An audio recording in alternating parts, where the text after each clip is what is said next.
Hello everyone. तो पिछली video में हमने असेक्सुअल रिप्रोडक्शन को स्टार्ट करा था। तो इसके अंदर हमने बात करी थी that what is the difference between sexual and asexual reproduction. Then उसके बाद हमने बात करी थी एडवांटेजेस ऑफ असेक्सुअल रिप्रोडक्शन की, क्या अच्छी बातें हैं असेक्सुअल में, क्या डिसएडवांटेज है इसका। देन हमने बात करी थी बाइनरी फिजन और मल्टीपल फिजन की। बाइनरी फिजन में जो पेरेंट सेल होता है वो दो डॉटर सेल्स में डिवाइड हो जाता है, बट मल्टीपल फिजन के अंदर जो पेरेंट सेल होता है वो मैनी सेल्स के अंदर डिवाइड हो जाता है। उसके बाद हमने देखी थी बडिंग, कि बडिंग के अंदर क्या होता है, बॉडी के ऊपर बड डेवलप हो जाती है, क्योंकि वहाँ पर बार बार जो है सेल डिवीजन हो रहा है, मल्टीपल टाइप्स वहाँ पर सेल डिवीजन हुआ तो वहाँ पर एक बड प्रोड्यूस होती है। देन वो बड बड़ी होती है और जब वो मैच्योर हो जाती है तो वो हट जाती है, वहाँ से इंडिविजुअल बन जाती है। अब हम बात करेंगे अबाउट वेजिटेटिव प्रोपगेशन।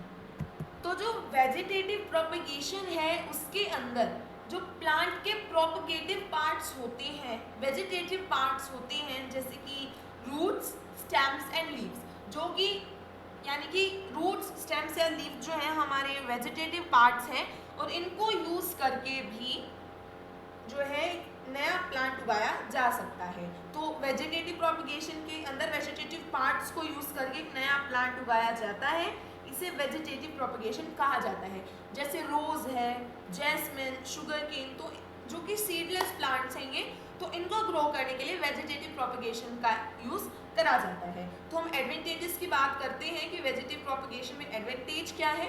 तो इस मेथड से जो फ्रूट्स और फ्लावर्स हैं वो जल्दी उगाए जा सकते हैं as compare to seeds. Secondly क्या है कि इस मेथड से हम उन प्लांट्स को भी उगा सकते हैं जिनके सीड्स नहीं होते, जैसे कि रोज, जैस्मिन, शुगर केन, तो इन सबको भी उगाया जा सकता है। थर्ड है कि इसके अंदर जो पेरेंट है उससे जेनेटिकली सिमिलर जो प्रोड्यूस होते हैं यंग वंस, यानी कि जो मान लो हमने एक रोज लिया, रोज के स्टेम को यूज करके हमने एक और प्लांट बनाया, तो वो अपने पेरेंट प्लांट के जैसा ही होगा, it will be similar to it. Then हम बात करते हैं कि वेजिटेटिव प्रोपगेशन में मेथड्स कौन कौन से यूज होते हैं। तो हमारी बुक में दो मेथड्स दिए हुए हैं, ग्राफ्टिंग एंड लेयरिंग। तो पहले हम ग्राफ्टिंग को समझते हैं। तो ग्राफ्टिंग जो है इसके अंदर दो प्लांट्स को अटैच कर दिया जाता है ताकि उनके जो कैरेक्टरिस्टिक्स हैं वो मिल जाएं। तो कैसे, वो हम एक फोटो की हेल्प से समझते हैं। तो यहाँ पर आप देख सकते हैं ये हैंडमेड फोटो है। तो यहाँ पर क्या करा, मान लो ये एक मैंगो का ट्री है, ये सेकंड वैरायटी का मैंगो का ट्री है, फिर सेम वैरायटी का है। अब ये जो बड़ा ट्री है इसके अंदर फ्रूट्स लगते हैं, बट ये जो छोटा प्लांट है इसके अंदर भी फ्रूट्स नहीं लगते, एक नया प्लांट है ये। तो हम क्या करेंगे, जो बड़ा ट्री है उसके एक स्टेम लेंगे, उसको थोड़ा सा वहाँ से स्क्रैच कर देंगे, थोड़ा सा काट देंगे। देन ये जो छोटा प्लांट है इसकी स्टेम को भी यहाँ से थोड़ा सा काट देंगे और दोनों को अटैच कर देंगे, और छोटे प्लांट के साथ थोड़ी सी यहाँ पर हम सॉइल ले लेंगे। तो इन दोनों को जो है अटैच कर दिया जाएगा, और उसके बाद क्या होगा, कुछ दिनों के बाद इस स्टेम को ही इस ट्री में से काट देंगे। तो जो फार्मर होगा, जिसने भी ये करा है, वो क्या ऑब्जर्व करेगा कि जब वो प्लांट लगा देगा तो उसके बाद इस छोटे से प्लांट में से भी फ्रूट्स निकलने आएंगे जल्दी, as compare to an individual plant इससे जल्दी निकले जाएंगे। क्यों? क्योंकि जो पहले हमने इसके साथ जो स्टेम अटैच करी थी वो तो पहले से ही फ्रूट्स उगा रही थी। अब एक न्यू जो हमारा प्लांट है उसको हमने स्टेम के साथ अटैच कर दिया, तो स्टेम की कैरेक्टरिस्टिक्स भी उसके साथ आ गई, तो इसी कारण से इस प्लांट के थ्रू भी जल्दी जो है फ्रूट्स आने लगेंगे। सेकेंड है हमारा लेयरिंग। तो सेकेंड प्रोसेस हमें लेयरिंग दी हुई है। लेयरिंग के अंदर क्या होता है, जैसे मान लो ये हमारा जैस्मिन का प्लांट है, तो इसकी एक स्टेम लेंगे, स्टेम को सोइल के नीचे से लेकर के जाएंगे, स्टेम को पहले तोड़ेंगे नहीं, स्टेम को नीचे से लेकर के जाएंगे, एंड देन कुछ दिनों के बाद इसे यहाँ से काट देंगे। तो उसके बाद क्या होगा, इसके अंदर से भी जल्दी फ्लावर्स निकलने स्टार्ट हो जाएंगे। तो ये होता है लेयरिंग। तो हमने दो मेथड्स पढ़े, first one is grafting, second one is layering. Grafting के अंदर हमने दो प्लांट्स को अटैच कर दिया और बाद में स्टेम को काट दिया। लेयरिंग के अंदर हमने एक स्टेम जो है सॉइल के अंदर से निकाली, एंड देन उसको सॉइल के अंदर से उसको कट कर दिया, तो वहाँ पर एक न्यू इंडिविजुअल प्लांट ग्रो हो जाएगा। सो आई होप ये दोनों स्टेप्स आपको क्लियर हो गए होंगे। एक और स्टेप की बात करते हैं, कटिंग। तो जैसे आपने देखा होगा कि कहीं पर अगर रोज का प्लांट है तो सेकेंड पर्सन क्या करता है, उसकी एक थोड़ी सी स्टेम को काट लेता है, देन एक नई जगह पर लगा देता है, और उस नई जगह पर लगाने के बाद जल्दी उसमें से फ्लावर्स निकलने स्टार्ट हो जाते हैं। ऐसा क्यों है? क्योंकि स्टेम क्या है, एक वेजिटेटिव पार्ट है, उसको नई जगह पर लगाया तो सिमिलर टू इट्स पेरेंट ये क्या करेगा, एक और प्लांट को उगा देगा। तो ये हमारा था वेजिटेटिव प्रोपगेशन, जिसके अंदर हमने दो मेथड्स की बात करी प्लस एक और की बात कर ली है हमने, वो हमारा सिलेबस में नहीं है बट मैंने बता दिया है। नेक्स्ट है फ्रेगमेंटेशन और रीजनरेशन, हमारे दो बच चुके हैं। वैसे ये थोड़े थोड़े सिमिलर है बट एक डिफरेंस है, तो उस डिफरेंस को भी हम समझेंगे। तो पहले हम फ्रेगमेंटेशन जानते हैं। So in this process body of organism breaks up into the smaller pieces upon maturation.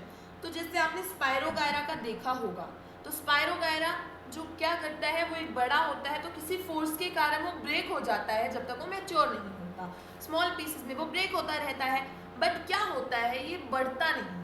Regeneration में क्या होगा, रीजनरेशन के अंदर अगर कोई इंडिविजुअल टूट रहा है तो वो दोबारा से रीजनरेट हो जाएगा। ऐसा क्यों? क्योंकि फ्रेगमेंटेशन में क्या होता है, जो बॉडी फ्रेगमेंटेशन कर रही है उसके अंदर रीजनरेटिव सेल्स प्रेजेंट नहीं होते।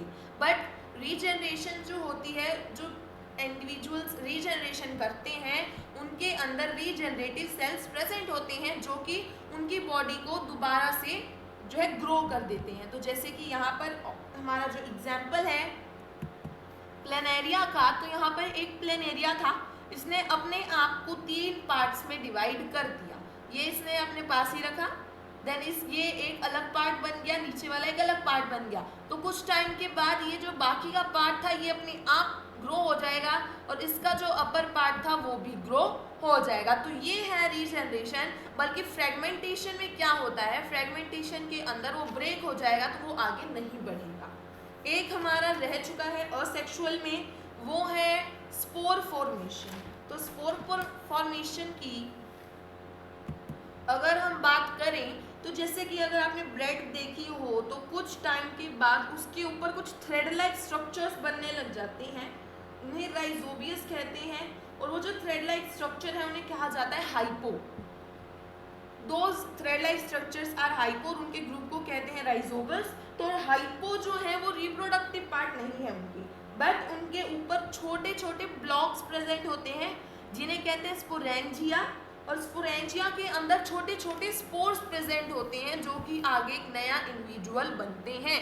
तो यही एक स्पोर फॉर्मेशन है कि जिसके अंदर parent plant generates thousands of spores and that spore grows individually in an individual plant. तो ये है स्पोर फॉर्मेशन जिसके अंदर की एक स्पोरेंजिया है, उसके अंदर काफ़ी सारे स्पोर्स प्रेजेंट हैं और वो स्पोर्स क्या करते हैं, आगे जाके एक नया इंडिविजुअल फॉर्म करते हैं। तो अभी तक हमने बात करी है अबाउट असेक्सुअल रिप्रोडक्शन, जिसके अंदर हमने बात करी binary fission, multiple fission, then budding की हमने पिछले वीडियो में बात करी थी। इसमें हमने बात करी vegetative propagation, spore formation, fragmentation and regeneration. तो नेक्स्ट वीडियो में हम सेक्सुअल रिप्रोडक्शन को स्टार्ट करेंगे। You can click on the i button to watch next part.